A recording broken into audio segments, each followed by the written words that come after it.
관아 앞마당 억울하게 매를 맞고 있는 늙은 종 뒤로 한 아이가 나섰습니다. 사또나리, 복만 할아버지가 범인이라면 어찌하여 기름이 어제 저녁 그대로이옵니까? 그 당찬 목소리의 주인은 다름 아닌 7살 어린 머슴 돌이었습니다. 위세 등등하던 주인 윤필구가 순간 말을 잃고 당황하기 시작했지요. 대체 이 어린아이가 찾아낸 놀라운 증거는 무엇이고 이 증거가 가져올 후폭풍은 어떤 것일까요? 이 모든 일의 시작으로 함께 가보시지요. 조선 야담꾼을 찾아주신 어르신들 감사합니다. 구독과 좋아요로 응원해주시면 오늘 사연 시작하겠습니다. 언제까지 비가 안 올 셈이람? 정말 큰일이에요. 논에 댈 물은커녕 사람 마실 물도 없으니. 하늘이 석 달 넘게 비 한 방울 내려주지 않았으니 청하년의 논밭은 거북이 등딱지처럼 쩍쩍 갈라져 있었습니다. 이른 봄에 심어놓은 모는 채 자라지도 못한 채 누렇게 타들어갔고 개울물마저 바닥을 드러내어 마을 안악들은 새벽마다 우물가에 나와 두레박을 몇 번이고 헛되이 내려야 했지요. 그 소리마저 처량하게 들리는 것이 두레박줄이 텅 빈 우물바닥을 긁는 소리가 마치 마을 전체가 신음하는 소리처럼 들렸던 것이었습니다.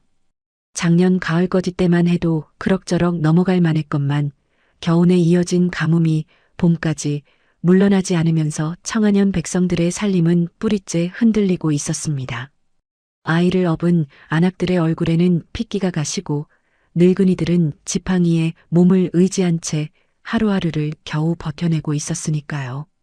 굶주림이 깊어질수록 사람들의 발걸음은 자연히 부잣집 대문 앞으로 향하는 법이었지요.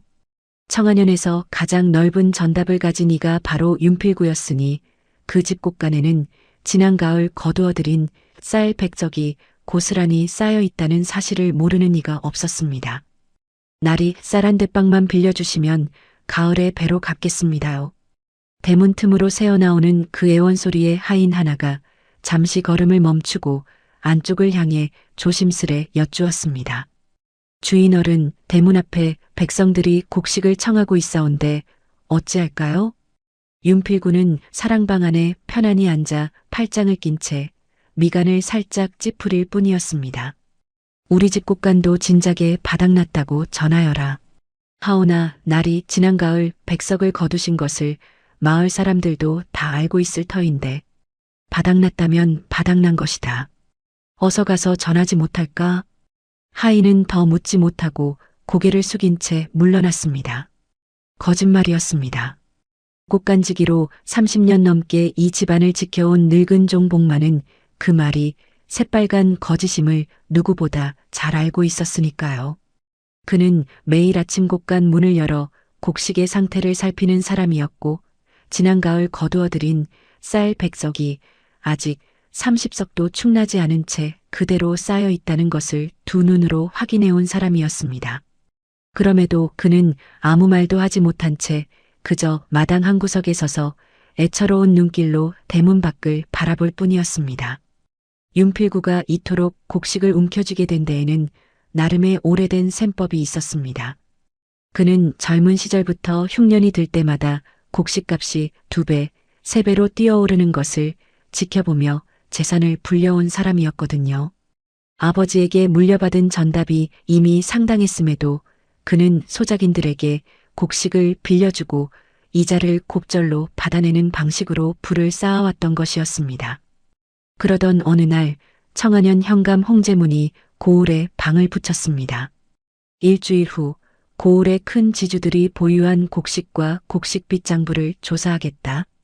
지난 수확기에 신고한 수량과 현재 보유량을 비교하여 남는 곡식은 관아가 사들여 굶주린 백성에게 나눌 것이다.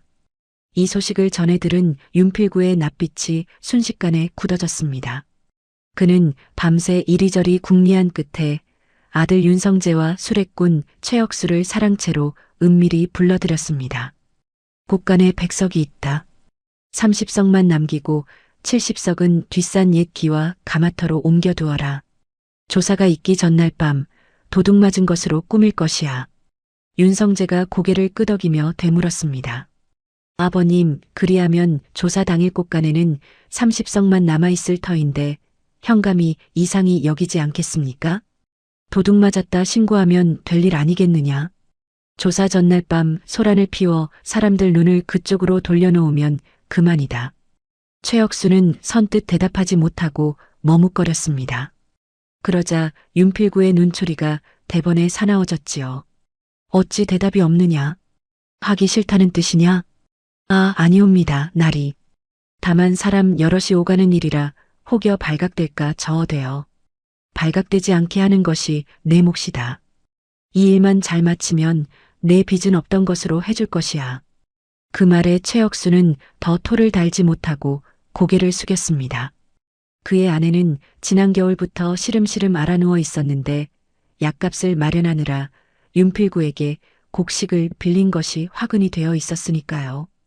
빚을 탕감해주겠다는 말 한마디에 그리고 거절하면 소작지에서 쫓아내겠다는 은근한 협박에 그는 결국 오랫동안 함께 일해온 장정 3명을 따로 불러 모았습니다. 이번 일은 아무에게도 말하면 안 되네. 밤에만 움직이는 일이야. 장정 하나가 눈치를 살피며 물었습니다. 형님, 대체 무슨 일이길래 이리 은밀히 하시는 geb니까? 묻지 말게. 시키는 대로만 하면 품삯은 후하게 쳐줄 것이야. 다른 장정이 조심스레 끼어들었습니다. 혹여 주인 댁 곡식에 손을 대는 일은 아니겠지요.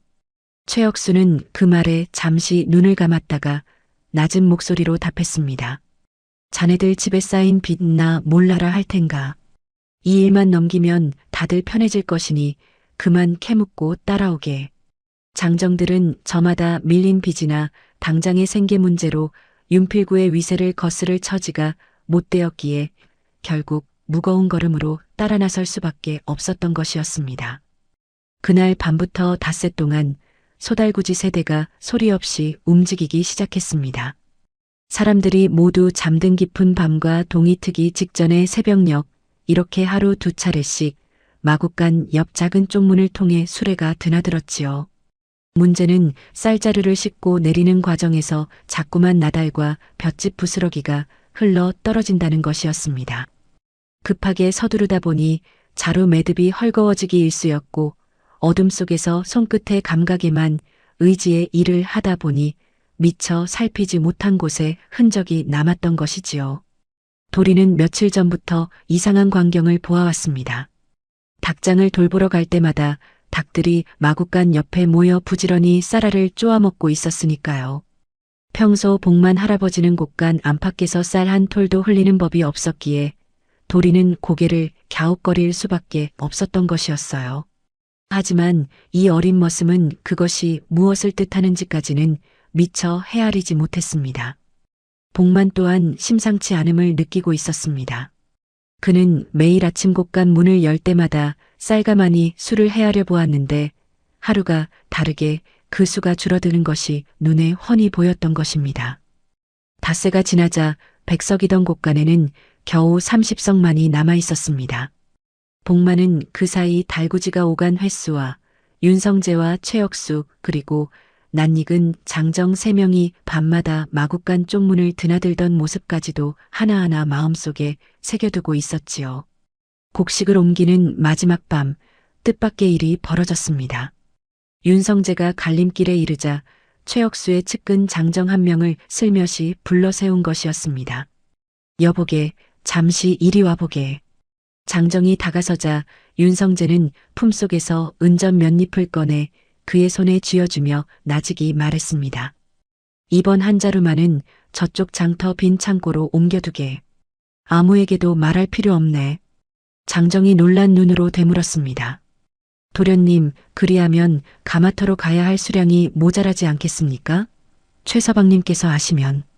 최서방에게는 내 알아서 둘러댈 것이니 자네는 시키는 대로만 하게. 이 은전이면 자네 형편에 큰 보탬이 되지 않겠는가. 장정은 잠시 망설였으나 손안에 쥐어진 은전의 묵직한 무게와 요 몇 해째 그를 짓눌러온 궁핍한 살림살이가 결국 그의 망설임을 눌러버리고 말았습니다. 이렇게 해서 가마터로 가야 할 쌀 5석이 은밀히 장터 뒤편 빈 창고로 빠져나가게 된 것인데 이는 윤성재가 아버지 몰래 자신의 노름빚을 갚으려는 속셈에서 벌인 일이었습니다. 이 사실은 아직 아무도 알지 못한 채 어둠 속에 묻혀 있었습니다. 여섯째 날 복만은 더는 침묵할 수 없다는 결심으로 장터의 서문규 훈장을 찾아갔습니다. 그는 굽은 허리를 애써 고추 세우며 조심스레 입을 열었습니다. 제가 글을 온전히 쓰지 못하니 제 말을 현감나리께 올릴 글로 대신 적어주십시오. 서 훈장은 붓을 든 손을 잠시 멈추고 복만을 바라보았습니다. 윤대감의 일이라면 자네도 알다시피 그댁 위세가 여간 아니지 않은가. 정녕 이 일을 벌이려는가? 훈장님, 소인도 무섭지 않은 것은 아니옵니다.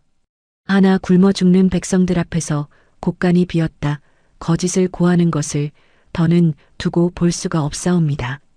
서 훈장은 그 말에 고개를 끄덕이고는 다시 붓을 놀리기 시작했습니다. 그리 말하니 낸들 어찌 외면하겠는가. 자, 내 그대로 적을 것이니 천천히 말해보게. 소지에는 곳간에 원래 쌀백석이 있었다는 사실, 닷새 동안 70석이 빠져나갔다는 사실, 그리고 윤성재와 최혁수 일행이 달구지 세대를 움직였다는 내용이 또박또박 적혀 내려갔습니다. 글을 다 쓴 서 훈장이 내용을 천천히 읽어주자 복만은 떨리는 손끝으로 소지 끝에 손도장을 꾹 눌러 찍었습니다. 이제 남은 일은 이 소지를 관아에 전하는 것뿐이었습니다. 그러나 복만이 직접 관아까지 다녀오려면 하루를 꼬박 비워야 했고 곡간지기가 자리를 비운 사실을 윤필구가 놓칠 리 없었지요. 마침 다음 날 송정장으로 소금을 팔러 떠난다는 곽칠복이 눈에 들어왔습니다. 복만은 오랜 세월 알고 지낸 그에게 기름 먹인 종이로 겹겹이 싼 봉투를 건넸습니다. 여보게 곽서방, 자네 내일 송정장에 다녀오지 않는가? 그러한 애만 무슨 일인가? 이 봉투를 좀 맡아주게. 송정장에 소금을 내려놓고 돌아오는 길에 관아 앞을 지나지 않는가. 반드시 현감나리께 직접 전해주게나. 곽칠복이 봉투를 받아들며 살짝 눈을 가늘게 떴습니다. 이것이 무엇이길래 이리 신신당부를 하는가? 자세한 것은 묻지 말아주게. 다만 이것이 관아에 닿아야만 억울한 이들이 없어질 것이니 부디 잊지 말고 전해주시게. 곽칠복은 복만의 진지한 얼굴을 보고는 두말 없이 고개를 끄덕이며 봉투를 품속 깊이 갈무리했습니다. 그러나 하필이면 그날 밤부터 굵은 빗줄기가 쏟아지기 시작했으니 이 어찌 얄궂은 운명이라 하지 않을 수 있겠습니까? 개울물이 삽시간에 불어나면서 송정장과 청안현을 잇던 나무다리가 그만 떠내려가고 말았던 것이었습니다. 곽칠복은 건너편에 발이 묶인 채 오도 가도 못하는 신세가 되고 말았지요. 한편 윤필구는 복만이 장터의 훈장을 만나고 왔다는 소식을 하인을 통해 전해 듣고는 낯빛이 싸늘하게 식어갔습니다. 그는 복만을 사랑채 앞들로 불러들여 매섭게 다그쳤습니다. 내 놈이 감히 나를 고발할 생각을 했단 말이냐? 복만은 고개를 숙이지 않았습니다. 주인 어른의 곡식이라 해도 굶어 죽어가는 백성을 속이는 일까지 따를 수는 없사옵니다. 이놈이 은혜도 모르고 30년을 거두어 먹여주었더니 그 값을 이리 갚는단 말이냐? 은혜는 은혜이고 굶어 죽는 이들의 목숨은 또 다른 문제이옵니다. 소인 나리를 해하고자 함이 아니라 그저 억울한 백성이 없기를 바랄 뿐이옵니다. 윤필구의 얼굴은 분노로 붉게 달아올랐습니다. 그는 고발장이 관아에 닿기 전에 어떻게든 복만의 입을 막아야 한다는 조바심에 사로잡히기 시작했으니 이것이야말로 앞으로 벌어질 더 큰 흉계의 서막이 되는 것이었습니다. 관아의 조사가 하루 앞으로 다가온 그날 저녁에도 빗줄기는 그칠 줄을 몰랐습니다. 처마 끝에서 떨어지는 빗물이 마당 한 구석에 작은 웅덩이를 만들어가고 있었으니 그 소리마저 어쩐지 스산하게 느껴졌던 것이었지요. 온종일 내린 비로 마당의 흙은 질척하게 젖어들었고 그 위로 떨어지는 빗방울 소리가 마치 무언가를 재촉하는 듯 끊이지 않고 이어졌습니다. 도리는 저녁상을 물리자마자 늘 하던 대로 등잔 기름을 채우러 곳간 쪽으로 발걸음을 옮겼습니다. 5살 무렵 홀어머니를 잃고 떠돌던 그를 거두어 준 것이 바로 이 곳간 옆이었으니 도리에게 이 등잔 심부름은 단순한 자빌이 아니라 복만 할아버지에게 보답하는 마음이 담긴 일이기도 했던 것이었습니다. 복만은 그런 도리를 곳간 문 앞에서 기다리고 있었습니다. 그는 오늘따라 유난히 말이 없었는데 이는 낮에 윤필구와 나눈 험악한 대거리 때문이었을 것입니다. 매섭게 다그치던 주인의 얼굴이 자꾸만 눈앞에 어른거려 그는 곳간 안으로 들어서면서도 마음이 편치 않았던 것이지요. 굽은 등을 애써 고추세우며 그는 자신에게 다짐이라도 하듯 되뇌었습니다. 내가 잘못한 일이 아니다. 그저 굶주린 이들을 살피고자 했을 뿐이니 하늘이 무심치 않을 것이야.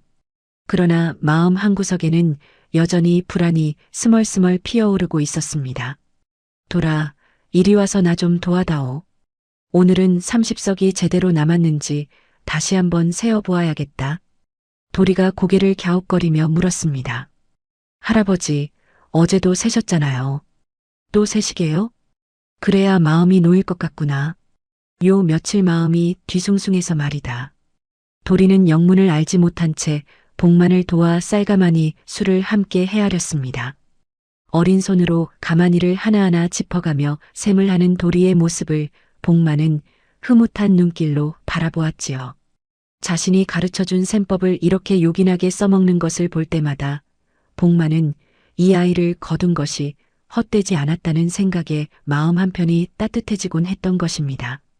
세어보니 과연 30석이 고스란히 남아 있었지요.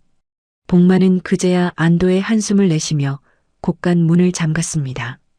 할아버지, 이제 이 30석만 있으면 내일 조사도 무사히 지나가겠지요? 복만은 잠시 대답을 망설이다가 나직이 말했습니다. 그리 되어야 할 텐데 낸들 어찌 알겠느냐. 그저 하늘의 뜻에 맡길 수밖에. 복만은 검은 실이 묶인 열쇠를 다시 한번 만져 확인한 뒤 허리띠 안쪽에 덧댄 작은 주머니에 넣었습니다. 눈이 어두워진 뒤부터 그는 이 열쇠를 예비 열쇠와 구별하기 위해 검은 실을 묶어두었는데 행여 잃어버릴 새라 몸에서 떼어놓는 법이 없었던 것이지요. 이 열쇠 하나에 자신의 30년 세월이 담겨 있다는 생각에 그는 늘 손끝으로 매듭을 확인하는 버릇이 있었습니다. 모두가 잠든 깊은 밤 윤필구는 사랑방 문갑 앞에 앉아 낮에 있었던 일을 곱씹고 있었습니다. 복만이 이미 고발장을 써서 보냈다는 사실을 알게 된 이상 이제는 시간이 얼마 남지 않았다는 조바심이 그를 짓누르고 있었던 것이지요. 촛불이 흔들릴 때마다 그의 얼굴에 드리운 그림자도 함께 일렁였는데 그 모습이 마치 그의 마음속 갈등을 그대로 비추는 듯 했습니다. 그는 아들 윤성재를 조용히 불러들였습니다. 성재야, 내일이면 현감이 조사를 나올 것이다. 복만 그놈이 이미 고발장을 써서 관하로 보냈을지도 모르는 일이야. 윤성재가 놀란 얼굴로 되물었습니다. 아버님, 그리하면 어찌하시렵니까? 이대로 두었다가는 복만을 도둑으로 몰아야겠다. 문갑에 있는 예비 열쇠를 가져오너라. 곳간을 열고 흔적을 만들어야 한다. 윤성재는 잠시 망설이는 기색을 보였습니다. 그의 뇌리에는 어린 시절부터 자신을 업어 키우다시피 한 복만의 얼굴이 스치고 지나갔던 것이었지요. 아버님, 그리하면 복만이 억울하게 누명을 쓸 터인데 그 늙은이가 저를 어릴 적부터 보살펴준 것을 아버님도 아시지 않사옵니까? 지금 그런 것을 따질 때가 아니다. 우리가 살아야 저 늙은이도 살든 죽든 상관없는 것 아니겠느냐. 어서 열쇠를 가져오너라. 하오나 아버님, 혹여 일이 잘못되면 저희 부자가 모두 잔말 말고 시키는 대로 하여라. 내 놈이 노름빚으로 집안 망신을 시킨 것도 다 내 눈 감아준 것이거늘 이 일 하나 못하겠다는 것이냐? 이 한마디에 윤성재는 더는 대꾸하지 못했습니다. 아버지가 자신의 노름빚 이야기를 꺼내자 그는 뜨끔한 마음에 고개를 숙일 수밖에 없었던 것이지요. 결국 그는 아버지의 말을 거스르지 못하고 문갑을 열어 예비 열쇠를 꺼내 들었습니다. 그리고 등불도 없이 어둠 속을 더듬어 곳간으로 향했습니다. 빗물에 젖은 마당을 가로지르며 그의 발걸음은 무겁기 그지없었으니 이는 단순히 밤길이 어두웠기 때문만은 아니었을 것입니다. 곳간 문을 열자 도리가 채워놓은 등잔이 눈에 들어왔습니다. 그는 부싯돌을 그어 불을 붙였습니다. 이렇게 불을 켰다가 금세 끄면 누군가 밤중에 다녀간 것처럼 보이겠지. 혼잣말을 중얼거리며 그는 심지 끝이 살짝 그을리는 것을 확인하자마자 서둘러 불을 껐습니다. 그리고 등잔을 곳간 안쪽에 아무렇게나 놓아두었습니다. 마치 누군가 급히 사용하다 놓고 간 것처럼 보이도록 말이지요. 어둠 속에서 등잔을 내려놓는 그의 손끝이 가늘게 떨리고 있었으니 아무리 아버지의 명이라 한들 이 일이 그에게도 결코 편한 마음일 수는 없었던 것이었습니다. 곳간에서 나온 윤필구는 미리 준비해둔 쌀알과 볏짚을 바닥에 흩뿌렸습니다. 손끝으로 하나하나 흩어놓으며 그는 마치 그림을 그리듯 신중을 기했지요. 그리고 윤성재가 사용한 예비 열쇠를 곳간 문턱에 슬며시 떨어뜨렸습니다. 성재야, 이제 걔를 풀어놓아라. 사람들이 놀라 깨어나야 자연스러울 것이야. 아버님, 정녕 이 방법밖에 없는 것이옵니까? 이미 엎질러진 물이다. 어서 걔를 풀거라. 윤성재가 마지못해 걔를 풀어놓자 개들이 요란하게 짖어대기 시작했습니다. 집안 사람들이 하나둘 잠에서 깨어나 마당으로 나오기 시작했지요. 저마다 놀란 얼굴로 등불을 들고 나오는 모습이 마당 곳곳에 어른거렸습니다. 윤필구는 짐짓 놀란 척 곳간 쪽으로 달려가며 소리쳤습니다. 도둑이야. 곳간에 도둑이 들었다. 새벽이 되자 윤필구는 관아에 사람을 보내 도난을 신고했습니다.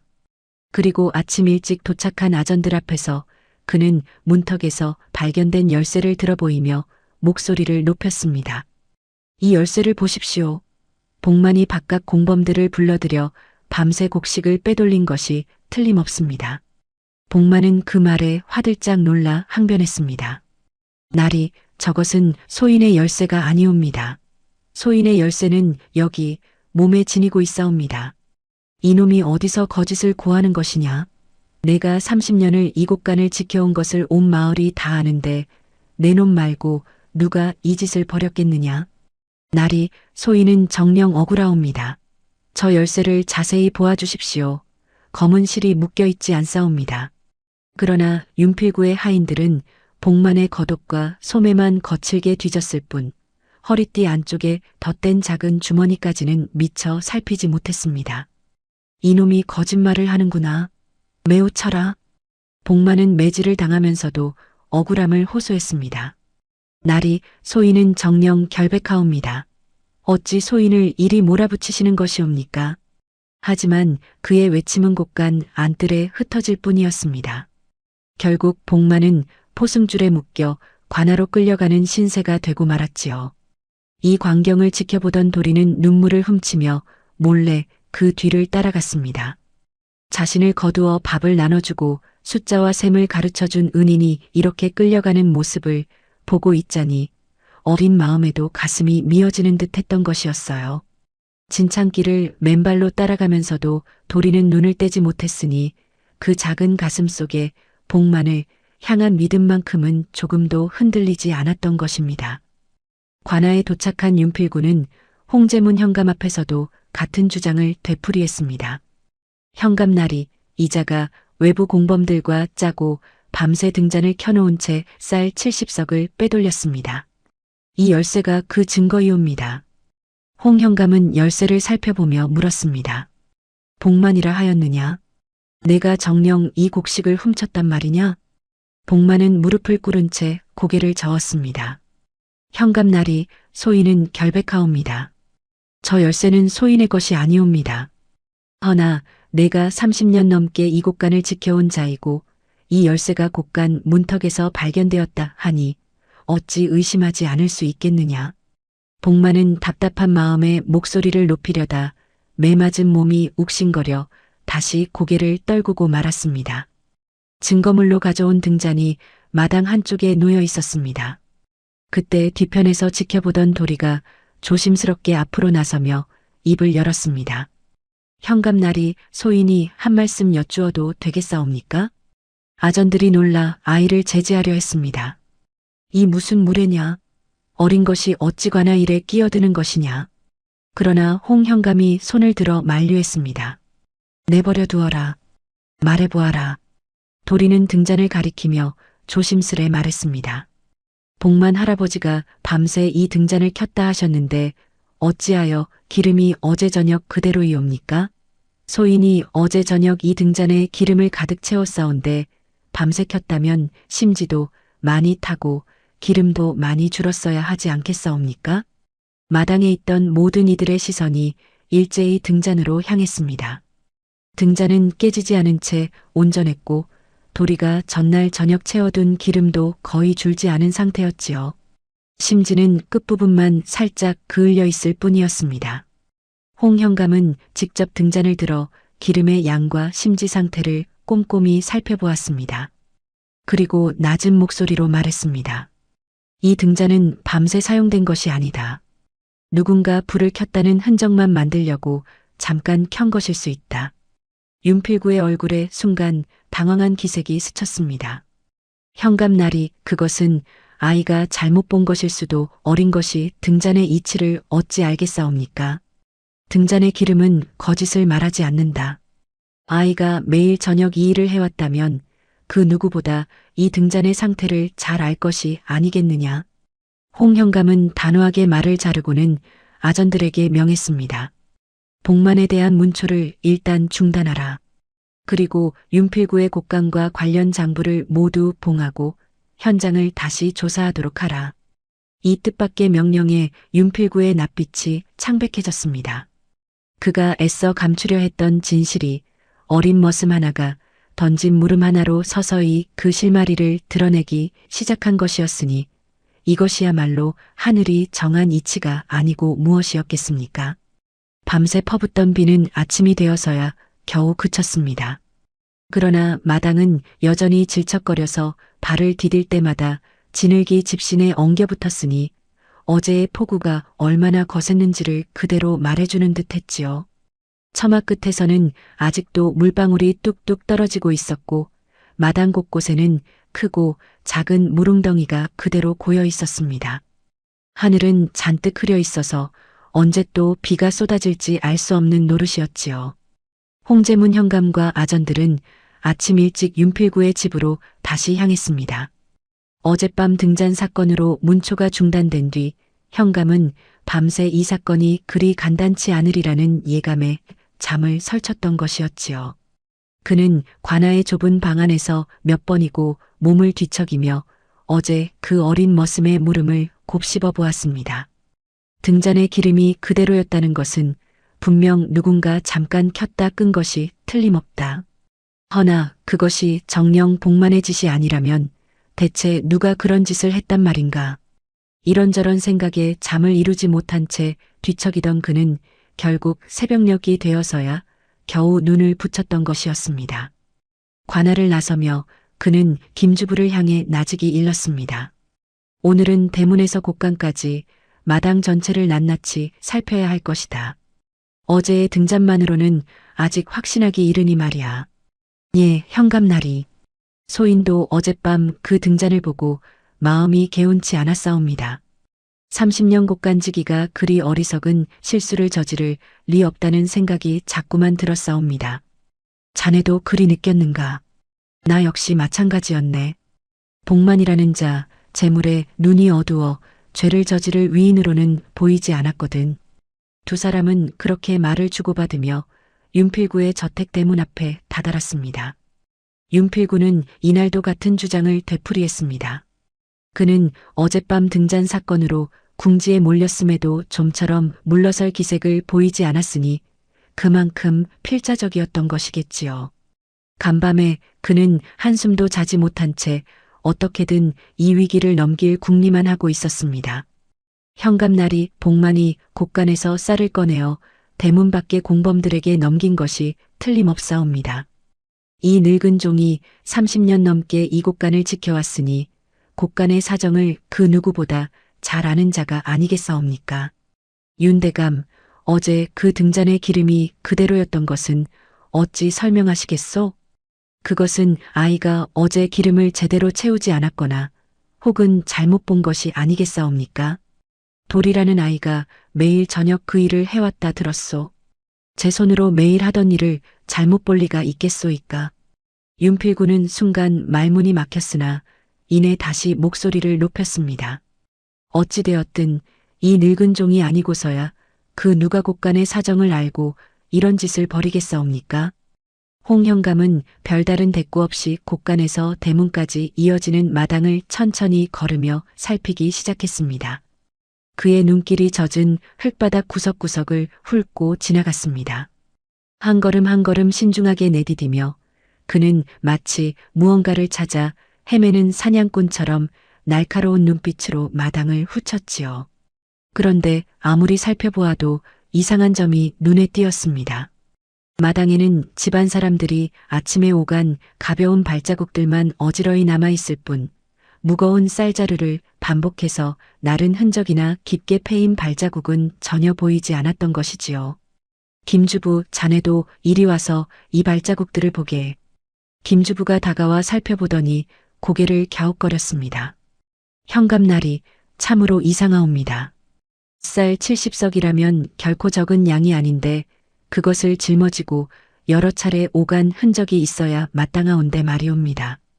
소인이 지금껏 여러 도난 사건을 다루어 보았지만 이렇게 흔적이 깨끗한 경우는 처음이옵니다. 그러게 말일세. 몇 사람이 등에 지고 한두 번 오가서 가져갈 수 있는 양이 아니지 않은가.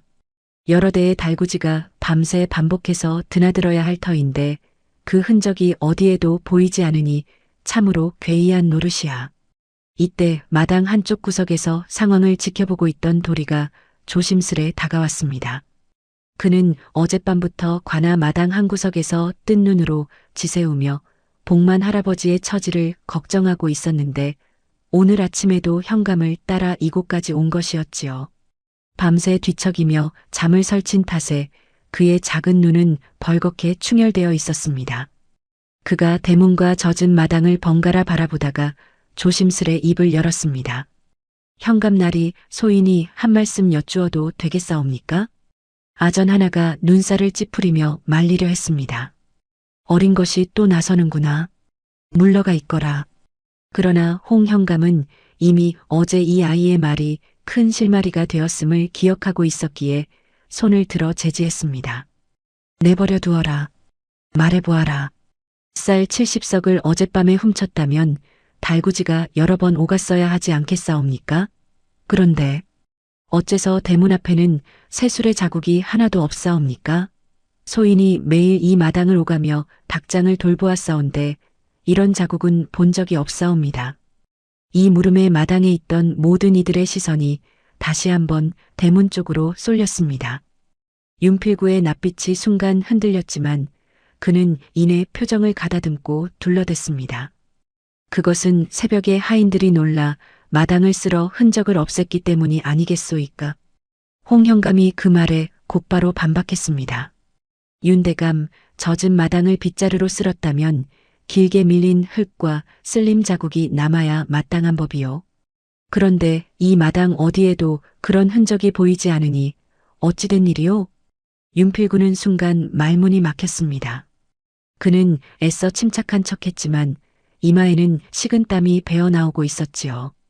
그의 머릿속은 온갖 변명거리를 찾아 분주하게 움직이고 있었으나 마땅한 대답을 찾지 못한 채 그저 입술만 달싹거릴 뿐이었습니다.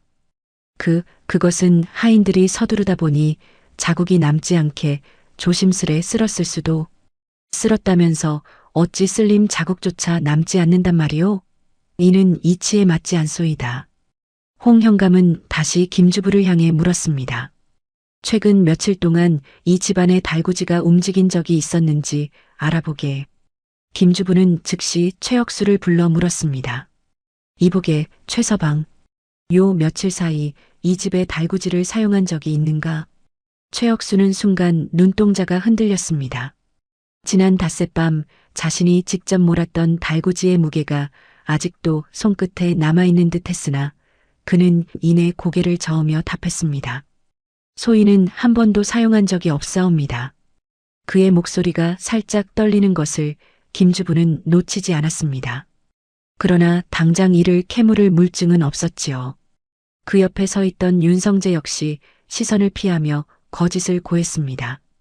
저 역시 밤마다 사랑채에 있었을 뿐이니 달구지가 움직인 것은 전혀 알지 못하는 일이옵니다. 두 사람의 대답이 지나치게 딱딱 맞아떨어지는 것을 눈치챈 김주부는 미간을 좁혔습니다. 현감날이 저 두 사람의 답이 마치 미리 짜놓은 것처럼 들리옵니다. 나도 그리 느꼈네. 하나 심증만으로는 죄를 물을 수 없으니 물증을 찾아야 할 것이야. 그때 다시 도리가 조심스레 앞으로 나섰습니다. 그는 며칠 전부터 보아온 이상한 광경을 이제야 말해도 되겠다는 용기를 낸 것이었지요.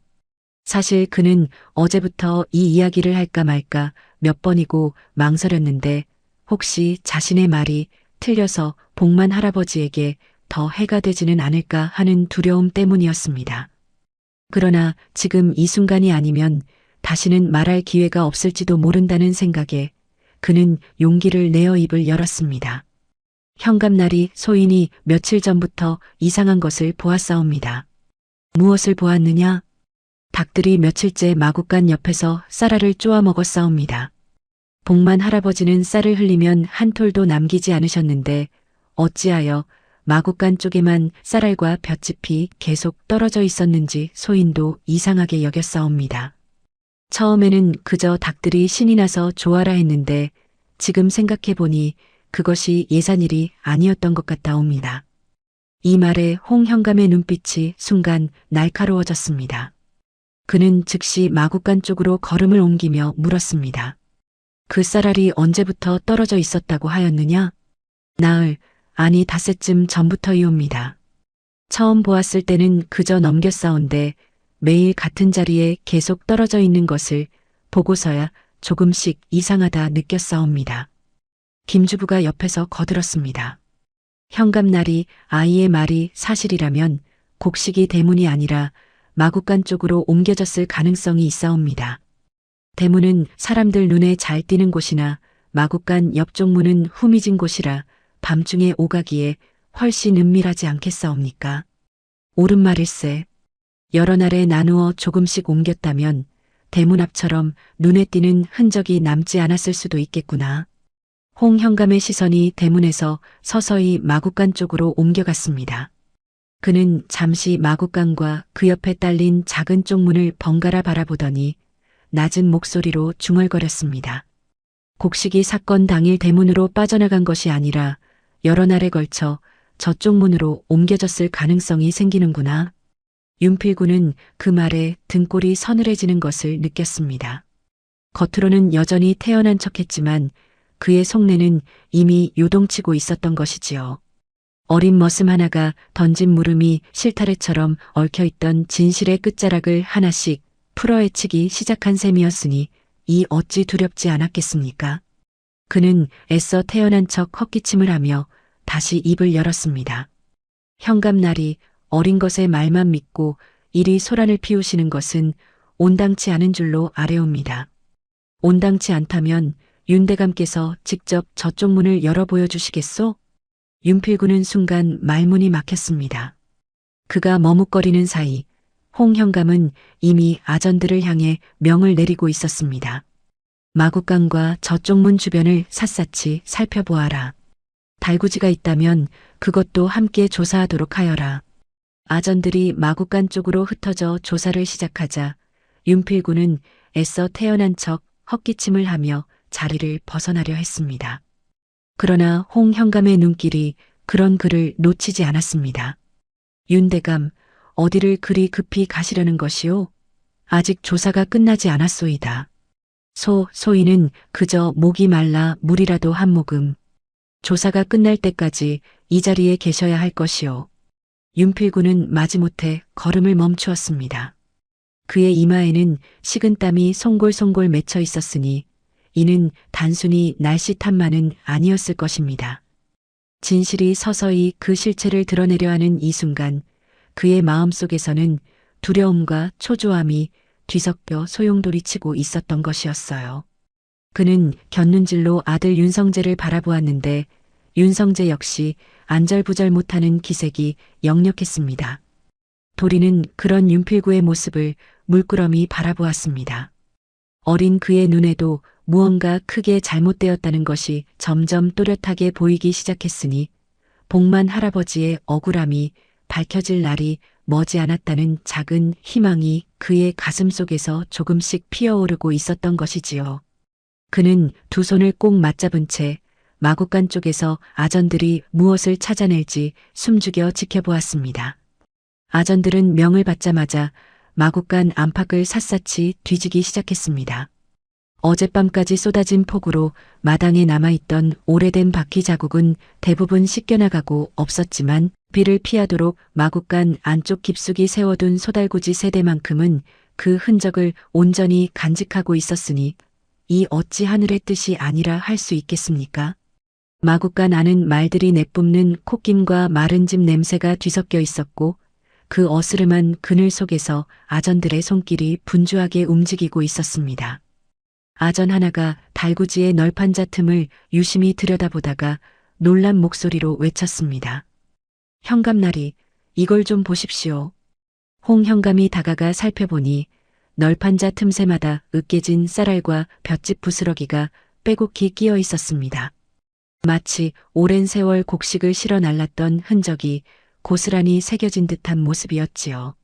그는 손끝으로 그 틈을 조심스레 훑어보며 나직이 중얼거렸습니다. 이 달구지가 한두 번 사용된 것이 아니로구나. 널판 틈마다 이리 곡식이 끼어 있는 것을 보니 말이다. 김주부가 옆에서 고개를 끄덕이며 덧붙였습니다. 현감나리, 이 정도로 곡식 부스러기가 끼려면 최소한 대여섯 차례는 오갔어야 할 것이옵니다. 소인이 예전에 세곡 운반을 감독하던 시절에도 이런 흔적을 여러 번 보았사온데 그때마다 달구지가 여러 날에 걸쳐 반복해서 사용된 경우였사옵니다. 김주부가 수레 옆으로 다가서다가 나무가시 하나에 무언가 걸려 있는 것을 발견했습니다. 현감나리, 여기도 있사옵니다. 그것은 다름 아닌 윤필구 집안의 낙인이 찍힌 쌀자루 조각이었습니다. 급하게 수레에 자루를 싣고 내리는 과정에서 나무가시에 걸려 찢어진 것이 분명해 보였지요. 윤필구는 그 조각을 보는 순간 낯빛이 하얗게 질렸으나 애써 태어난 척 헛기침을 하며 말했습니다. 그것은 예전에 곡식을 나를 때 생긴 것일 수도 있지 않겠사옵니까? 예전이라 하셨소? 그럼 이 자루 조각이 언제적 것인지 한번 살펴봅시다. 홍 현감은 자루 조각을 손끝으로 만져보았습니다. 천이 아직 눅눅하고 색이 바래지 않은 것으로 보아 이는 최근에 생긴 흔적이 분명했습니다. 윤대감, 이 천은 색이 전혀 바래지 않았소이다. 예전 것이라면 이리 선명할 리가 없지 않겠소? 윤필구는 대답할 말을 찾지 못한 채 그저 입술만 깨물었습니다. 그의 곁에 서 있던 윤성재 역시 안절부절 못하며 시선을 이리저리 피하고 있었지요. 김주부는 이번에는 수레바퀴 쪽으로 몸을 낮추어 자세히 살피기 시작했습니다. 바퀴 바깥쪽의 흙은 간밤의 빗물에 씻겨나갔으나 바퀴 안쪽과 축 사이에는 희고 끈끈한 진흙이 두텁게 굳어 있었던 것이지요. 현감나리, 이 흙 좀 보시옵소서. 예사롭지가 않사옵니다. 홍 현감이 다가와 살펴보니 과연 그 색이 마을 주변에서 흔히 보는 누런 흙과는 확연히 달랐습니다. 김주부는 흙을 손끝으로 조심스레 문질러 보더니 무언가 짚히는 것이 있는 듯 눈을 크게 떴습니다. 마을 주변에 누런 흙이 아니옵니다. 이것은 뒷산의 옛기와 가마터에 이런 백토가 많사옵니다. 소인이 어릴 적 그곳에서 흙장난을 하며 자란지라 똑똑히 기억하옵니다. 그 가마터가 문을 닫은 지도 벌써 20년이 넘었는데 그 주변 흙만큼은 지금도 유난히 희고 끈적한 것이 특징이옵니다. 이 말에 홍 현감의 눈빛이 번뜩였습니다. 기와 가마터라 하였느냐? 그렇다면 이 달구지들이 그곳을 오갔다는 뜻이 아니겠느냐? 그러하옵니다. 현감나리. 소인의 짐작이 틀리지 않다면 그곳에 무언가 감추어져 있을 것이옵니다. 윤필구는 이 말을 듣는 순간 온몸의 피가 싸늘하게 식는 듯한 기분을 느꼈습니다. 자신이 그토록 은밀하게 숨겨두었다 여겼던 곳이 겨우 흙 한 줌으로 인해 발각될 위기에 처했으니 말입니다. 그의 머릿속에는 지난 닷새밤 어둠 속에서 달구지를 몰았던 그 은밀한 기억들이 주마등처럼 스쳐 지나갔습니다. 현감나리, 그것은 그저 흔한 흙일 뿐이옵니다. 어찌 그리 함부로 단정하시는 것이옵니까? 단정이 아니라 확인을 해보면 될 일이오. 만약 윤대감의 말씀대로 아무것도 없다면 그것으로 이 의심은 풀릴 것이 아니겠소이까? 허나 현감나리, 그 먼 산길까지 군조를 이끌고 가시는 것은 지나친 수고가 아니겠사옵니까? 소인의 체면도 있는 것이온데 체면보다 진실이 먼저요. 윤대감께서 떳떳하시다면 오히려 잘된 일이 아니겠소이까? 윤필구는 더는 반박할 말을 찾지 못한 채 입술만 깨물었습니다. 홍현감은 곧바로 군졸들을 이끌고 뒷산으로 향했습니다. 산길은 간밤의 비로 미끄럽고 질척거렸지만 그는 걸음을 재촉했습니다. 이 사건의 전모를 하루빨리 밝혀내야만 억울하게 끌려간 복만의 누명도 벗겨질 것이라는 생각이 그의 발걸음을 재촉하게 만든 것이었지요. 산길을 오르며 그는 문득 지난밤 관아 마당에서 매를 맞으면서도 결백을 외치던 복만의 목소리를 떠올렸습니다. 그 늙은이의 눈빛에는 거짓을 고하는 자의 흔들림이 없었다. 필시 이 사건에는 내가 미쳐보지 못한 흑막이 있을 것이야. 그런 생각이 그의 발걸음을 한층 더 재촉하게 만들었던 것이었습니다. 가마터에 다다르자 무너져가는 옛 가마의 형체가 을씨년스럽게 서 있었습니다.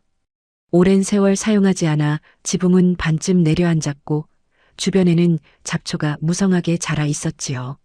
그 뒤편으로 낡은 폐창고 하나가 눈에 들어왔습니다. 저 창고를 열어보아라. 군졸 하나가 삐걱거리는 문을 힘겹게 밀어젖히자 그 안의 광경에 모두가 숨을 삼켰습니다. 윤필구 집안의 낙인이 찍힌 쌀자루들이 벽을 따라 사람 키 높이만큼 쌓여 있었던 것입니다. 모두 확인해 보아라. 정확한 수량을 헤아려야 할 것이야. 김주부와 아전들이 쌀자루를 하나하나 세기 시작했습니다. 자루를 옮기며 헤아리는 손길이 분주하게 움직였고 먼지가 뽀얗게 일어나 창고 안을 가득 메웠습니다. 그 광경을 지켜보는 윤필구의 얼굴은 점점 더 굳어져만 갔습니다. 한참 만에 김주부가 마지막 자루를 확인하고는 몸을 돌려 고했습니다. 모두 65석이옵니다. 이 말을 듣는 순간 윤필구의 표정이 미묘하게 흔들렸습니다. 그럴 수밖에 없는 것이 그는 분명 아들과 최혁수에게 70석을 옮기라 지시했던 것이었으니까요. 그런데 정작 가마터에서 발견된 것은 65석뿐이었으니 이 5석의 행방을 그 자신도 알지 못했던 것입니다. 홍현감이 날카로운 눈빛으로 윤필구를 향해 물었습니다. 윤대감, 그대는 관아에 70석을 도둑 맞았다고 신고하였소. 그런데 이곳에는 65석뿐이니 나머지 5석은 대체 어디에 있는 것이오? 윤필구는 순간 말문이 막혔습니다. 그는 이 질문에 답할 길이 없었으니 자신조차 5석의 행방을 짐작하지 못하고 있었기 때문이었지요. 그것이 소인도 도무지 영문을 알 수가 없사옵니다. 분명 70석이 모두 이곳으로 옮겨졌어야 할 터인데 그렇다면 그대가 직접 확인하지 않았단 말이오? 소인은 그저 지시만 내렸을 뿐 매번 직접 나가 확인하지는 못하였사옵니다. 그는 저도 모르게 고개를 돌려 아들 윤성재를 노려보았습니다. 그 눈빛에는 설마 내 놈이 무슨 짓을 벌인 것이냐는 의심이 짙게 배어 있었지요. 윤성재는 아버지의 그 시선을 피하며 고개를 떨구었습니다. 그의 손끝이 미세하게 떨리고 있었으니 이는 필식 행기는 구석이 있다는 증거가 아니겠습니까? 그러나 그는 끝내 입을 열지 않았습니다. 노름빚을 갚고자 몰래 빼돌린 5석의 존재가 이 자리에서 드러난다면 아버지에게 어떤 벌을 받을지 두려웠던 것이겠지요. 그는 속으로 되뇌었습니다. 내가 그날 밤 그 장정에게 은전을 쥐어준 것을 아버님이 아신다면 아니, 지금은 절대 들켜서는 아니 된다. 궁지에 몰린 윤필구는 결국 최억수에게 모든 죄를 떠넘기기로 마음먹었습니다. 그는 목소리를 높이며 외쳤습니다. 현감날이 저자가 외부 장사꾼들과 짜고 우리 곡식을 훔친 것이 틀림없사옵니다. 소인은 그저 곡식을 안전하게 보관하려 했을 뿐이온데 저 최억수라는 자가 중간에서 농간을 부린 것이 아니겠사옵니까? 이 말에 최억수의 얼굴이 하얗게 질렸습니다. 나리, 그것이 무슨 말씀이시옵니까? 소인은 그저 나리께서 시키시는 대로 곡식을 옮겼을 뿐이온데. 닥치거라. 내 놈이 외부인들과 짜지 않고서야 어찌 5석이 사라질 수 있단 말이냐. 최억수는 억울함에 목소리를 높이려 했으나 이내 입을 다물고 말았습니다. 그도 그럴 것이 그의 아내는 여전히 병상에 누워 있었고 윤필구에게 진 빚이 완전히 청산되지 않은 상태였으니까요. 만약 이 자리에서 진실을 밝혔다가 윤필구의 보복을 받는다면 아픈 아내와 어린 자식들이 어찌 될지 알 수 없는 노릇이었습니다. 그는 지난 겨울 아내의 병수발을 들며 마셨던 그 절박한 심정을 다시 한번 떠올리지 않을 수 없었지요. 소인이 외부 사람들과 공모하여 곡식을 훔쳤사옵니다. 최억수는 결국 고개를 숙인 채 거짓 자백을 하고 말았습니다.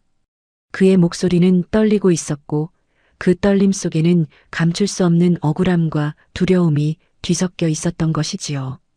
홍현감은 그런 최억수의 모습을 가만히 지켜보았습니다. 그의 눈빛에는 이미 무언가 석연치 않다는 의심이 서려 있었지요. 최억수의 자백이 지나치게 순순하다는 것, 그리고 그의 눈빛에 담긴 두려움이 죄를 지은 자의 것이라기보다는 무언가에 쫓기는 자의 것에 가깝다는 것을 그는 놓치지 않았던 것입니다. 최억수, 그대의 말을 곧이곧대로 믿기는 어려우나 오늘은 일단 이 정도로 해두겠다. 허나 이 사건은 아직 끝난 것이 아니야. 그대의 눈빛에서 나는 죄인의 것이 아니라 두려움에 떠는 자의 것을 보았느니라. 이 말에 최억수는 순간 흠칫했으나 아무 대꾸도 하지 못한 채 그저 고개만 숙일 뿐이었습니다. 숨겨진 곡식은 발견되었으나 복만이 범행에 가담하지 않았다는 사실과 등잔 및 열쇠를 조작한 사람이 대체 누구인지는 여전히 안개 속에 가려져 있었습니다. 그리고 그 안개를 걷어낼 실마리는 아직 아무도 알지 못하는 곳에서 조용히 때를 기다리고 있었던 것이었지요.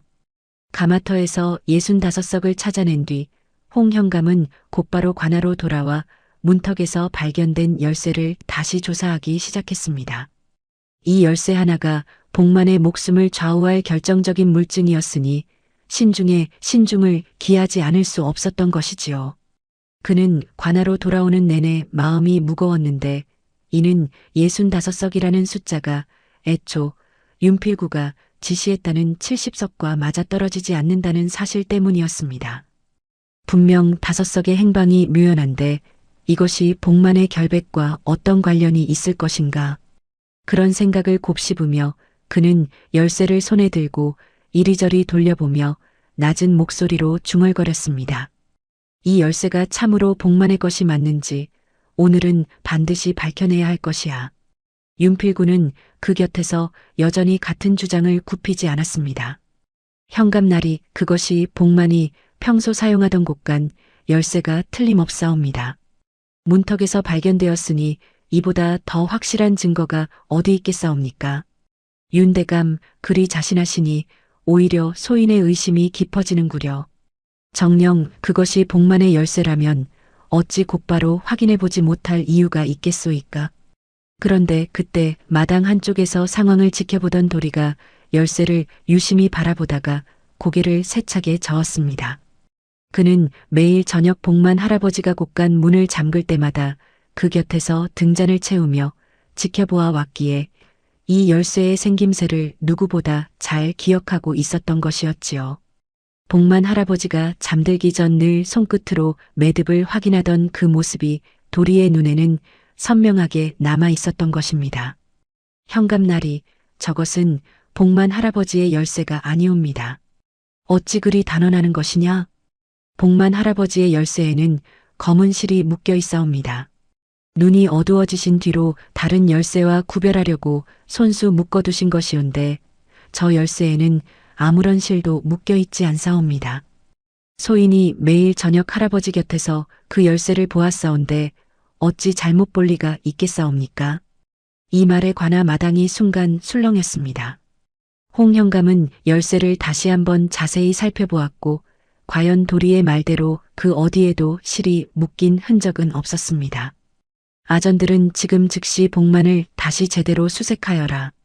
이번에는 겉옷뿐 아니라 몸 구석구석을 빠짐없이 살펴야 할 것이다. 이명의 아전들이 복만에게 다가갔습니다. 복만은 매질로 상한 몸을 애써 일으키며 순순히 몸을 맡겼습니다. 그는 지난밤부터 자신의 진짜 열쇠가 발견되지 않고 있다는 사실에 속이 타들어가고 있었으니 이번 수색만큼은 제대로 이루어지기를 간절히 바랐던 것이지요. 그는 속으로 되뇌었습니다. 내 허리춤에 이 열쇠만 있다면 저들도 더는 나를 도둑으로 몰지 못할 것이야. 아전 하나가 복만의 허리띠를 만지던 중 안쪽에 무언가 덧대어진 작은 주머니를 발견했습니다. 현감나리, 여기 무언가 있사옵니다. 주머니를 열어보니 그 안에서 검은 실이 묶인 열쇠 하나가 나왔습니다. 복만의 눈에서 그제야 참았던 눈물이 흘러내렸습니다. 매질을 당하면서도 흘리지 않았던 그 눈물이 이제야 비로소 터져나왔던 것이지요. 그것이옵니다. 현감나리. 그것이 소인의 진짜 곳간 열쇠이옵니다. 소인이 눈이 어두워 잃어버릴세라 늘 몸에 지니고 다녔사옵니다. 30년을 이 열쇠와 함께 살아왔사온데 어찌 이것을 잃어버릴 수 있겠사옵니까? 홍 현감은 두 열쇠를 나란히 놓고 비교해 보았습니다. 과연 하나는 검은 실이 선명하게 묶여 있었고 다른 하나는 아무 표식도 없었습니다. 그렇다면 문턱에서 발견된 이 열쇠는 대체 누구의 것이란 말인가? 윤필구의 얼굴에 당혹감이 스쳤습니다. 그는 애써 침착한 척했으나 이마에는 다시 식은땀이 배어나오고 있었지요. 그것은 어디선가 잘못 흘러들어온 것일 수도 있지 않겠사옵니까? 윤대감, 그런 애매한 말씀으로는 이 자리를 넘기기 어려울 것이요. 바로 그때 그동안 침묵을 지키고 있던 월선이 조심스레 앞으로 나섰습니다. 그녀는 며칠째 마음이 무거워 밤잠을 이루지 못하고 있었으니 남편의 곡식비 때문에 이 집안의 메인 처지라 섣불리 입을 열 수가 없었던 것이었지요. 남편이 몇 해 전 흉작으로 빌린 곡식빚이 아직도 다 갚아지지 않은 상태였고 이 집에서 쫓겨나면 당장 갈 곳조차 없는 처지였으니 그녀로서는 함부로 나설 수 없는 사정이 있었던 것입니다. 그러나 복만이 억울하게 매를 맞고 어린 도리마저 윤필구에게 위협을 당할지도 모른다는 생각에 이르자 그녀는 더는 침묵할 수 없다는 결심을 굳혔던 것입니다. 그날 밤 자신이 본 것을 말하지 않는다면 평생 양심의 가책에 시달릴 것이라는 두려움이 마침내 그녀의 등을 떠밀었던 것이지요. 현감날이 소인이 아랠 말씀이 있사옵니다. 윤필구의 낯빛이 순간 굳어졌습니다. 월선이 내가 무슨 말을 하려는 것이냐? 월선은 잠시 몸을 떨었으나 이내 용기를 내어 입을 열었습니다. 사건이 벌어지기 전날 밤 소인은 윤 도련님께서 사랑방 문갑에서 예비 열쇠를 꺼내시는 모습을 보았사옵니다. 닥치거라. 내가 무엇을 잘못 보았는지 모르나. 닥치지 않겠사옵니다. 대감마님. 소인은 분명 도련님이 그 열쇠를 들고 곳간 쪽으로 향하시는 것을 이 두 눈으로 똑똑히 보았사옵니다.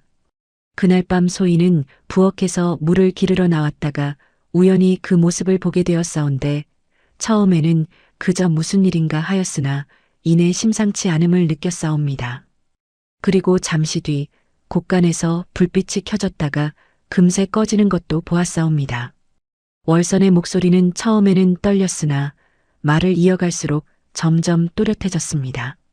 오랜 세월 억눌러온 두려움을 마침내 떨쳐내는 듯한 그 목소리에는 비장함마저 서려 있었지요. 대감께서는 복만 어르신이 밤새 등불을 켰다고 하셨습니다. 하지만 그날 꽃간의 불빛은 잠깐 켜졌다가 곧 꺼졌사옵니다. 소인이 물동이를 이고 방으로 들어가는 그 짧은 사이에 벌어진 일이었사옵니다. 이 증언은 도리가 확인한 등잔의 기름 상태와 정확히 일치하는 것이었습니다. 등잔은 복만이 밤새 사용한 것이 아니라 윤성재가 도난 현장을 꾸미기 위해 잠시 켰다 끈 것이 분명해진 것이지요. 문턱에서 발견된 예비 열쇠 역시 복만을 범인처럼 보이게 만들기 위해 일부러 놓아둔 가짜 증거였음이 드러났습니다. 홍 현감은 두 증언을 나란히 되짚어보며 고개를 끄덕였습니다. 도리가 본 등잔의 기름과 월선의 증언이 한치의 어긋남도 없이 들어맞는구나. 이제 이 사건의 실체가 조금씩 드러나는 것 같다. 모든 시선이 윤성재에게 쏠렸습니다. 그는 아버지의 매서운 눈초리와 현감의 날카로운 질문 사이에서 궁지에 몰린 채 부들부들 떨고 있었습니다. 이마에서는 식은땀이 비오듯 흘러내렸고 그의 두 손은 옷자락을 움켜쥔 채 하얗게 질려 있었지요. 결국 그는 더는 버티지 못하고 무너지듯 입을 열었습니다. 현감날이 모든 것이 아버님의 짓이었사옵니다. 소인은 그저 시키는 대로 하였을 뿐이옵니다. 윤필구는 아들의 배신에 경노하여 소리쳤습니다. 이놈이 감히 내 놈이 노름빚을 갚기 위해 독단적으로 꾸민 일을 어찌 애비에게 뒤집어 씌우려는 것이냐? 아버님, 소인이 언제 독단적으로 처음 이 일을 벌이자 하신 것도 열쇠를 가져오라 이르신 것도 모두 아버님이 아니셨사옵니까? 닥치거라. 곳간에서 열쇠를 꺼내고 등잔을 켠 것도 다 내 놈의 손으로 한 일이 아니더냐. 애비가 시켰다 한들 그 실행은 모두 내 놈이 저지른 것이야. 부자간의 이 험악한 다툼을 지켜보던 홍 현감은 이 틈을 놓치지 않고 물었습니다. 윤성재, 가마터에서 사라진 5석에 대해서도 아는 바가 있느냐? 윤성재는 순간 심장이 덜컥 내려앉는 듯 했으나 애써 태어난 척 고개를 저었습니다. 소인은 그것에 대해서는 전혀 아는 바가 없사옵니다. 정녕 아는 바가 없다는 것이냐? 다시 한번 잘 생각해 보아라. 소인은 그저 아버님 지시대로 가마터로만 곡식을 옮겼을 뿐이옵니다. 그러나 그의 눈빛이 미세하게 흔들리는 것을 곁에 있던 윤필구는 놓치지 않았습니다. 그는 문득 의심스러운 눈초리로 아들을 바라보기 시작했습니다. 설마 이놈이 나 몰래 무언가 손을 댄 것은 아니겠지. 저 눈빛 무언가를 숨기고 있는 것이 틀림없어. 부자는 함께 죄를 꾸민 공범이면서도 사라진 5석을 두고 이제는 서로를 의심하는 지경에 이르렀던 것이었지요. 궁지에 몰릴 대로 몰린 윤필구는 이제 마지막 수단을 썼습니다. 현감날이 복만 역시 이들과 처음부터 곡식을 옮기는 일을 알고 있었던 것 같다옵니다. 일이 틀어지자 저 혼자 살겠다고 고발하는 척하는 것이 아니겠사옵니까? 이 말에 복만이 놀란 눈으로 항변했습니다. 날이 그것이 무슨 억울한 말씀이시옵니까? 소인은 처음부터 이 일을 고발하고자 했을 뿐이온데 어찌 소인을 공범으로 몰아세우시는 것이옵니까? 닥쳐라. 내 놈이 진작부터 이 일에 연루되어 침묵하다가 발각될 것 같으니 이제야 너만 쏙 빠지고 나까지 싸잡아서 고발하는 것이 아니고 무엇이겠느냐. 소인이 어찌 그런 짓을. 소인은 30년을 이 집안의 곳간을 지켜온 사람이옵니다. 굶주린 백성을 속이는 일만큼은 차마 눈 감을 수 없어 고발을 결심했을 뿐이온데 어찌 이제 와서 나리 대신 소인을 죄인으로 몰아세우려 하시옵니까? 복만은 억울함에 목이 메었으나 이를 반박할 뚜렷한 증거가 당장은 없었습니다. 그는 분명 서문규 훈장에게 고발 소지를 작성해달라 부탁했고 소금장수 곽칠복에게 그것을 맡겼습니다. 그러나 그 고발장이 언제 작성되었는지 그리고 도난 사건이 벌어지기 전부터 자신이 이 일을 고발하려 했다는 사실을 증명할 길이 지금 당장은 없었던 것이었지요. 그는 마음속으로 애타게 되뇌었습니다. 훈장님이 써주신 그 소지만 있다면 소인의 결백을 증명할 수 있을 터인데 곽서방은 대체 어찌 되었단 말인가. 홍 현감은 이 상황을 가만히 지켜보며 낮은 목소리로 말했습니다. 복만이 처음부터 공범이 아니라 이 일을 고발하려던 사람이라는 것을 증명할 물증이 필요하다. 그것이 없다면 이 다툼은 결국 서로의 말만 오가는 진흙탕 싸움에 그치고 말 것이야. 관아 마당에는 무거운 침묵이 내려앉았습니다. 복만은 고개를 떨군 채 하염없이 눈물을 흘렸고 도리는 그런 복만의 모습을 바라보며 발을 동동 굴렀습니다. 어린 그의 마음속에는 분명 할아버지가 훈장님께 무언가를 부탁하셨는데 그것이 지금 어디에 있는 것일까 하는 물음이 간절하게 맴돌고 있었으니 이 답답한 심정을 어찌 말로 다 표현할 수 있었겠습니까? 그는 속으로 몇 번이고 되뇌었습니다. 할아버지는 분명 죄가 없으신데 하늘도 무심하시지 어찌 이런 억울한 일이. 그렇게 진실을 향한 마지막 실마리 하나가 여전히 끊어진 다리 저편 어딘가에서 조용히 그 순간을 기다리고 있었던 것이었습니다. 사건이 벌어진 뒤 이틀이 지나면서 하늘은 씻은 듯이 맑게 개었습니다. 그러나 개울물은 여전히 불어난 채였고 송정장과 청안현을 잇던 나무 다리는 아직도 끊긴 그대로 방치되어 있었지요. 관아 마당에는 무거운 정적이 감돌고 있었으니 진실이 손에 잡힐 듯 하면서도 마지막 한 걸음을 내딛지 못한 채 모두가 애를 태우고 있었던 것이었습니다. 홍재문 현감은 마당 한쪽에 마련된 자리에 앉아 윤필구와 복만의 대질 신문을 다시 이어가고 있었습니다.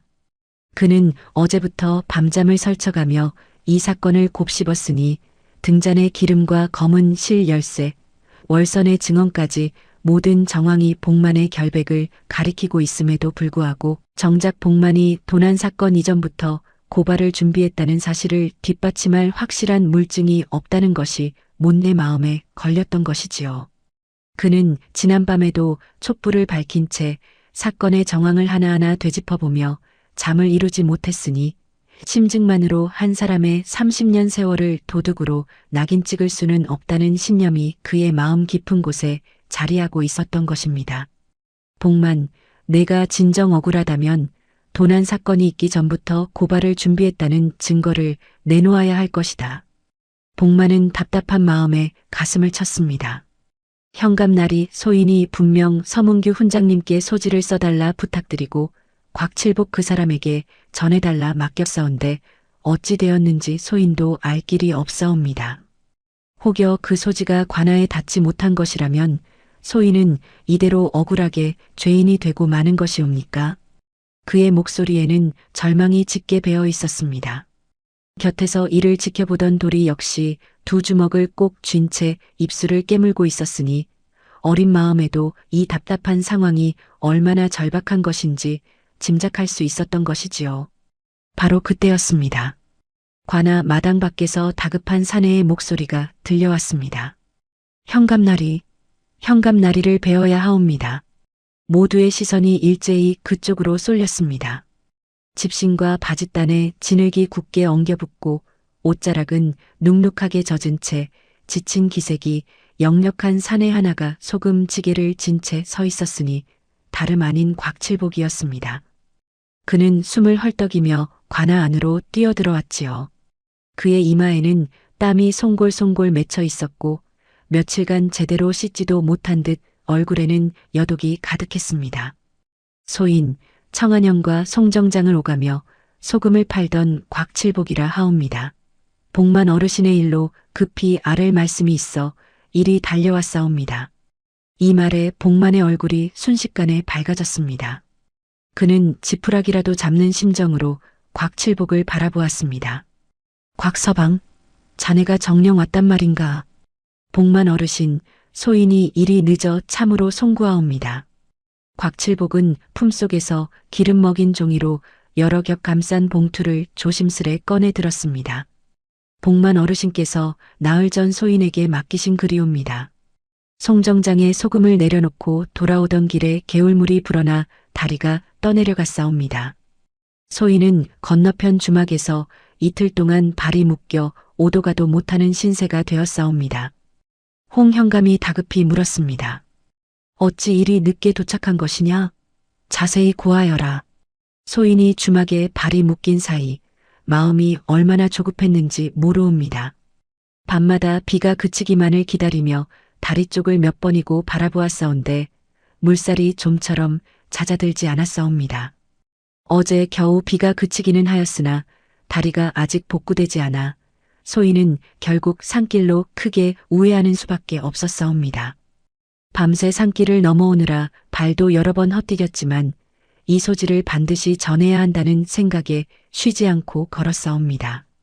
곽칠복의 그 말에 관아에 있던 이들 모두 그의 지친 몰골을 다시 한번 바라보았습니다. 진흙이 굳어 딱딱해진 집신과 눅눅하게 젖은 바짓단이 그의 말이 결코 거짓이 아님을 그대로 증명하고 있었던 것이지요. 그 봉투를 이리 가져오너라. 홍 현감이 봉투를 열자 그 안에서 서문규 훈장의 필체로 또박또박 적힌 고발 소지가 나왔습니다. 그는 소지를 천천히 펼쳐 읽어 내려가기 시작했습니다.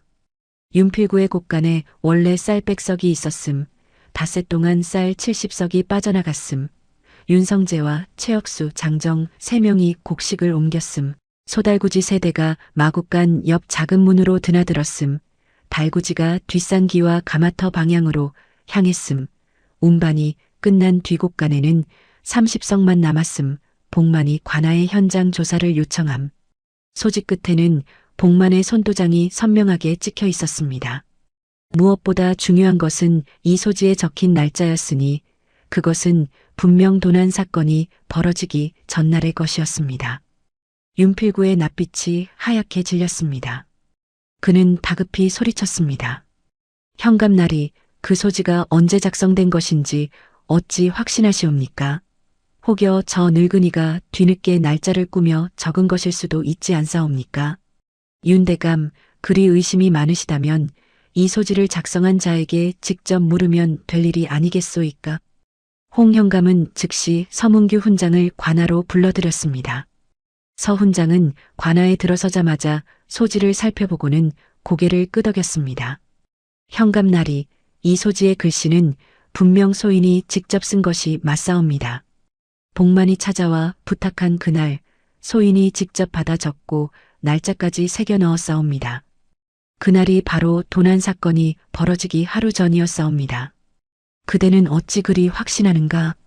소인이 서당에서 아이들을 가르치며 매일 그날그날의 일을 마음에 새겨두는 버릇이 있사온데 복만이 찾아온 그날은 마침 소인의 손자가 태어난 지 100일이 되는 날이라 똑똑히 기억하고 있사옵니다.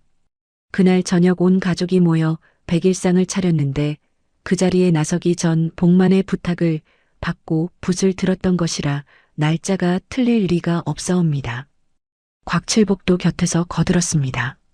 소인 역시 그날 복만 어르신께 소지를 받아 품에 넣었사옵니다. 그날 저녁 송정장으로 떠나기 전이었으니 도난 사건이 벌어지기 전날이 틀림없사옵니다. 소인이 매번 송정장을 오가는 날짜를 장부에 적어두는 버릇이 있사온데 그 장부를 대조해 보아도 틀림이 없을 것이옵니다. 두 사람의 증언이 정확히 맞아떨어지자 관아마당에 있던 모든 이들이 술렁이기 시작했습니다. 복만이 도난 사건이 꾸며지기 전부터 윤필구의 곡식 은닉을 고발하려 했다는 사실이 명백히 입증된 것이었습니다. 따라서 복만이 처음부터 범행에 가담한 공범이라는 윤필구의 주장은 더는 성립할 수 없게 되었지요. 윤필구는 이제 더 이상 발뺌할 말을 찾지 못한 채 그저 너클 잃은 표정으로 서 있을 뿐이었습니다. 모든 책임을 뒤집었을 처지에 몰린 최혁수는 이제 더는 거짓을 고할 수 없다는 것을 깨달았습니다. 그는 무릎을 꿇은 채 마침내 진실을 털어놓기 시작했습니다. 현감날이 소인이 그동안 거짓을 고했사옵니다. 용서하여 주시옵소서. 어서 사실대로 고하여라. 쌀은 도난 사건이 벌어지기 전 닷새 동안 옮겼사옵니다. 사건 전날 밤에는 곳간에 30석만 남아 있었사옵니다. 모두 윤대감의 명령이었사옵니다. 소인은 그저 아내의 약값을 마련하고자 빚을 진 것이 화근이 되어 이 일에 가담할 수밖에 없었사옵니다. 아내가 병상에서 신음하는 것을 보고 있노라면 소인이 무슨 짓인들 못했겠사옵니까? 윤필구는 이 자백에 얼굴이 하얗게 질렸으나 이제는 더 이상 부인할 수 없는 지경에 이르렀습니다. 홍 현감은 이어서 최혁수의 측근 장정 3명도 따로 불러들여 문초했습니다. 두 사람은 순순히 닷새 동안 곡식을 기와 가마터로 옮겼다고 진술했습니다. 그러나 나머지 한 사람은 한참을 머뭇거리다가 결국 고개를 떨군 채 고백하고 말았습니다. 현감날이 소인이 마지막 밤 윤성재 도련님의 지시로 달구지 한 대를 다른 길로 몰아싸웁니다. 자세히 고하여라. 도련님께서 5석을 장터 뒤편의 빈 창고에 내려놓으라 하셨사옵니다. 일을 마치면 빚을 갚아주겠다고 하셨사옵니다. 소인은 그저 집안 형편이 어려워 그 말에 넘어가고 말았사옵니다. 은전 몇 잎에 눈이 멀어 큰 죄를 짓고 말았으니 그저 벌을 달게 받겠사옵니다. 이 자백이 나오자마자 홍 현감은 즉시 군졸들에게 명하여 장터 뒤편 창고를 수색하도록 하였습니다. 창고 문을 열자 과연 윤씨 집안의 낙인이 찍힌 쌀 5석이 발견되었고 그 곁에는 윤성재가 노름빚을 진 전주에게 곡식을 넘기려 했던 흔적까지 함께 드러났습니다. 김주부는 이제까지 발견된 모든 곡식의 양을 하나하나 계산해 보기 시작했습니다. 윤필구의 곳간에 남은 쌀 30석, 기와 가마터에서 발견된 쌀 65석, 장터 창고에서 발견된 쌀 5석을 모두 합치면 그는 잠시 숫자를 되짚어 보더니 놀란 목소리로 외쳤습니다. 정확히 100석이옵니다. 이로써 모든 의혹이 낱낱이 풀렸습니다. 윤필구는 관아의 곡식 조사를 피하기 위해 70석을 숨기고 도난 사건을 꾸몄으며 그 과정에서 윤성재는 아버지 몰래 5석을 따로 가로채 자신의 노름빚을 갚으려 했던 것이었습니다. 도난 사건의 전모와 복만의 누명, 윤성재의 별도 절도까지 모두 백일하에 드러난 것이었지요. 홍 현감은 즉시 윤필구의 집과 곳간, 전담 및 곡식빚 장부를 모두 봉하도록 명하였습니다. 윤필구는 흉년의 쌀 70석을 은닉하고 거짓 도난 사건을 꾸민 것은 물론 복만을 범인으로 몰기 위해 등장과 예비 열쇠까지 조작한 혐의로 옥에 갇히는 신세가 되었습니다. 수사 과정에서는 이뿐 아니라 윤필구가 그동안 소작인들의 곡식빚을 실제보다 부풀려 적어온 별도의 장부 조작까지 함께 드러났으니 이 어찌 죄가 하나뿐이라 할 수 있었겠습니까? 윤성재 역시 아버지와 함께 도난 현장을 꾸민 데 더하여 숨기던 곡식 중 5석을 가로채 노름빚을 갚으려 한 죄로 함께 붙잡히고 말았습니다. 최혁수와 측근 장정들은 곡식 은닉에 가담한 책임은 피할 수 없었으나 윤필구의 빚과 협박에 묶여 있었던 정황과 결국 사건의 전모를 자백한 점이 참작되었습니다. 윤성재에게 은전을 받고 5석을 따로 옮긴 장정 역시 그 일에 대한 책임을 함께 지게 되었지요. 복만은 마침내 누명을 벗었습니다. 그러나 윤필구 집에서 붙잡힐 때 맞은 매와 빗길에 끌려온 탓에 몸이 몹시 쇠약해져 있었으니 걸음을 옮기는 것조차 힘겨워 보였습니다. 도리는 그런 복만의 팔을 붙잡고 조심스레 관아 밖으로 이끌었습니다. 할아버지, 이제 아프지 않으셔도 되어요. 누명을 다 벗으셨어요.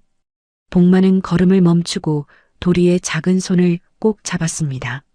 그의 눈가에는 다시 눈물이 맺혔지요. 돌아, 내가 나를 구한 것은 모든 것을 알아서가 아니다. 어른들이 이미 정답을 정해놓았을 때 너만 이상하다고 물었기 때문이니라. 도리는 그 말에 눈물을 글썽이며 고개를 끄덕였습니다. 할아버지, 소인은 그저 등잔의 기름이 이상하다고 생각했을 뿐이온데 그 이상하다는 생각 하나가 늙은이의 목숨을 구한 것이니라. 참으로 고맙구나. 기와 가마터에서 발견된 65석과 장터 창고에서 회수한 5석은 상급 관아의 허가를 받아 청안현의 구율미로 풀렸습니다. 곳간에 남은 30석도 윤필구의 재산과 함께 봉해져 처분을 기다리게 되었지요. 윤필구가 소작인들에게 부당하게 떠넘긴 곡식빚 또한 다시 조사에 들어갔습니다. 홍 현감은 도리를 불러 은전과 새 옷을 상으로 내리려 했습니다. 돌이 내 공이 크니 이 은정과 새 옷을 상으로 내리겠다. 그러나 도리는 뜻밖의 청을 올렸습니다. 현감날이 소인은 돈보다 글을 배우고 싶사옵니다. 어찌 그런 생각을 하였느냐? 그를 알면 장부가 거짓말하는 것도 찾아낼 수 있지 않겠사옵니까? 소인이 이번에 보니 그를 아는 사람들만이 장부를 살피고 셈을 따질 수 있었사옵니다. 소인도 글을 배워 다음에 또 이런 억울한 일이 생기면 도움이 되고 싶사옵니다. 이 대답에 홍 현감은 잠시 말을 잃은 채 어린 도리를 바라보았습니다. 그는 이내 흐뭇한 미소를 지으며 답했습니다. 참으로 기특한 마음이로구나. 내 너를 관아의 늙은 서리에게 맡겨 글과 셈을 배우게 하겠다. 도리는 관아의 늙은 서리에게 맡겨져 글과 셈을 배우게 되었고 복만도 관아 근처의 작은 집에서 도리와 함께 지내며 서서히 몸을 회복해 갔습니다. 세월이 흘러 도리는 관아의 장부를 살피는 젊은 서리로 성장하였습니다. 높은 벼슬아치는 아니었으나 억울함을 호소하는 백성의 말을 함부로 끊지 않는 사람으로 살아가고 있었지요. 어느 날 한 노파가 관아 앞에서 자신의 곡식을 빼앗겼다며 울고 있었습니다. 다른 아전들이 증거가 없다며 돌려보내려 하였으나 성장한 도리가 그런 노파를 안으로 모셨습니다. 할머니, 이리 들어오시지요. 무슨 일이신지 소인이 들어보겠사옵니다. 그리고 어린 시절 등잔을 바라보며 던졌던 질문처럼 그는 조용히 물었습니다. 남들은 대수롭지 않게 넘겼지만 할머니께서 이상하다고 느끼신 것은 무엇이옵니까? 노파는 그제야 안도한 듯 눈물을 훔치며 자신의 사연을 하나하나 풀어놓기 시작했습니다. 성장한 도리는 예전 자신을 거두어준 복만 할아버지가 그러했듯 끝까지 귀 기울여 그 이야기를 들어주었지요. 여러분, 이 사연을 끝까지 들으시면서 어떤 마음이 드셨습니까? 아무리 높은 자리에 있고 재물이 많다 한들 굶주린 백성을 외면하고 거짓으로 재산을 불리려 한 자에게는 결국 하늘이 준엄한 벌을 내리는 법이 아니겠습니까? 반면 비록 신부는 낳고 가진 것은 없어도 옳고 그름을 가릴 줄 아는 마음 하나만큼은 그 누구도 빼앗을 수 없었던 것이지요. 7살 어린 머슴의 눈에는 보이고 다 큰 어른들의 눈에는 보이지 않았던 그 작은 모순 하나가 결국 한 사람의 억울함을 풀고 한 가문의 죄를 만천하에 드러내는 열쇠가 되었으니 말입니다. 살다 보면 우리도 종종 눈앞의 것을 당연하게 여기고 지나칠 때가 있습니다. 하지만 도리처럼 이건 좀 이상한데 하고 한 번 더 물어보는 그 작은 용기가 때로는 세상을 바꾸는 큰 힘이 된다는 것을 이 사연이 잘 보여주고 있지 않습니까? 오늘 이야기 재미있게 들으셨다면 구독과 좋아요 부탁드립니다. 여러분의 구독과 좋아요 하나하나가 저희에게는 큰 힘이 되고 앞으로도 이렇게 가슴 뭉클한 사연들을 계속 전해드릴 수 있는 밑거름이 된답니다. 그리고 오늘 이야기 중 가장 마음에 남는 장면이 있으셨다면 댓글로 남겨주시는 것도 잊지 말아 주십시오. 여러분의 이야기를 기다리고 있겠습니다. 다음에도 이렇게 좋은 사연으로 다시 찾아뵙겠습니다. 그럼 오늘 이야기는 여기서 마치도록 하겠습니다. 안녕히 계십시오. 오늘 이야기의 배경인 조선시대 기근 구율과 공적 매입은 조선왕조실록 숙종실록의 양반가의 곡식을 강제로 빼앗지 말고 시가대로 사들이라는 기록과 당대 기민 구율 지침서인 진율청 사목의 진제장 운영 기록을 바탕으로 재구성된 야담입니다.